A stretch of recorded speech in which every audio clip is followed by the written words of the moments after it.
اسمعوا الفيديو للآخر عشان تعرفوا كل تفاصيل الفيديو. الدكتور عماد شعلان.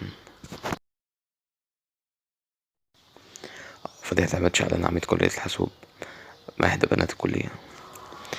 في الساعات اللي فاتت يا جماعة انتشر مقطع فيديو على موقع التواصل الاجتماعي، وكان يا جماعة مقطع فيديو ظاهر فيه عماد شعلان عميد كلية الحاسوب وده إحدى بنات الكلية. بس الفضيحة دي يا جماعة هزت الرأي العام، وده بعد الكشف عن جرائم ابتزاز وفساد أخلاق اتورط فيه عماد شعلان وده مع إحدى بنات الكلية. وكان يا جماعة عماد شعلان بيجبر الطلبات إنهم يعملوا معاه علاقة وده مقابل النجاح في المواد الدراسية، ولكن أغلبية الطالبات كانوا رافضين طبعا. مفيش غير عدد قليل من الطالبات هما بس اللي وافقوا. بس الفضيحة دي يا جماعة أثارت غضب عارم في أوساط المجتمع العراقي، بس كل الشعب العراقي طالب بمحاسبة عماد شعلان.